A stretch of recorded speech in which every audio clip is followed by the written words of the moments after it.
Hello అండి, నా పేరు హైమ. నేను పుట్టపర్తి వెళ్ళి హైదరాబాద్ వస్తున్నాను. కర్నూలు దగ్గర మీకు యాక్సిడెంట్ అయింది కదండి. ఆ యాక్సిడెంట్ దగ్గర దూరంగా ట్రాఫిక్ జామ్ అయింది. ఎందుకు అంత జామ్ ఆగి ఉంది? సాధారణంగా అది ఆగే ప్లేస్ కాదు. ఆగి ఎందుకు ఉంది అని అడిగితే అప్పుడు నా పక్కన కూర్చున్నాడు కాబట్టి డ్రైవర్కి తెలుసు. డ్రైవరు అక్కడ కాలిపోతున్నట్టుంది మ్యామ్, బస్సు కాలుతుంది అక్కడ అన్న. సరే గబగబా ఏదైనా హెల్ప్కి వెళ్దాము, అసలు ఏమన్నా పోలీసులు వచ్చారా లేదా అని నేను గబగబా కారు దిగి వెళ్ళానండి.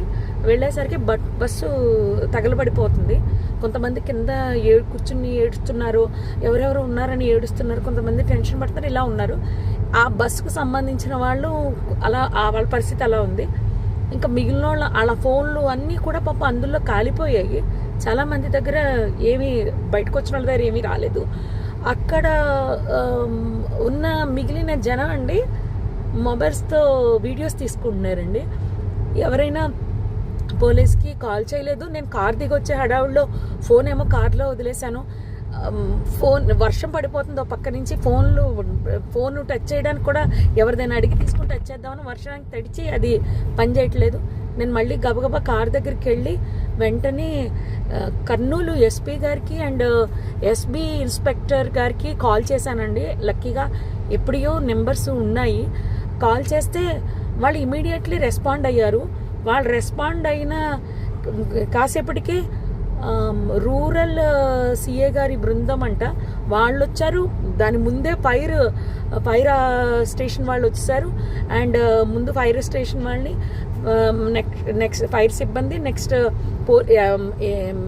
అంబులెన్సు, పోలీస్ వారు వీళ్ళందరూ వచ్చేసారండి. అప్పటికే ఒక ప్రైవేట్ వెహికల్లో ఒక 6గురిని హాస్పిటల్ పంపించారు. నాతో ఇంకొక అతను ఎవరో హరీష్ అంట, ధర్మవరానికి చెందిన అతను. పాపం చాలా మంచి వ్యక్తి ఆయన కూడా. ఆయన ఒక 6గురిని ప్రైవేట్ వెహికల్లో ఎక్కించి పంపించారు. తర్వాత వీళ్ళు వచ్చాక ఒక 5గురిని అంబులెన్స్లో ఎక్కించడం జరిగింది. ఆయన తీసుకెళ్లారండి.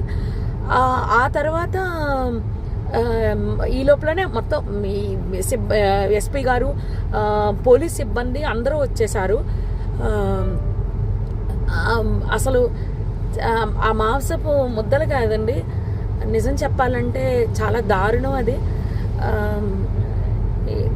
అస్థిపంజరాలు అలా సీట్లలోనే చూసేసరికి అసలు నాకైతే వల్ల కాలేదు. ఎవరైనా ఫ్యామిలీ అండి, చాలా ఆ ఫ్యామిలీ ఎంత బాధపడుతూ ఉంటారో.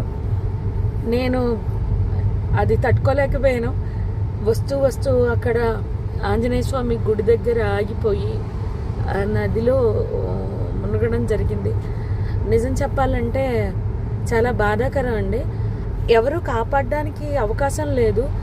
నిజం చెప్పాలంటే పోలీసులు రాకపోయింటే చాలా ఇబ్బంది పడిపోదాము. హెవీ ట్రాఫిక్ అండి.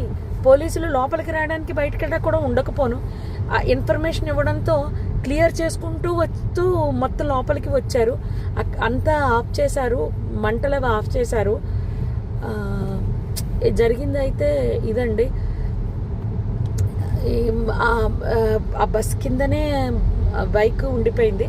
ఆ బైక్ని కొట్టేస్తే బైక్ అతను చనిపోయి రోడ్డు పక్కకి పడిపోయాడు. మళ్ళీ ఆ బైక్ మాత్రం బస్ కిందకి వెళ్ళిపోయిందండి. అర్థమైపోయింది ఇది సార్ జరిగింది.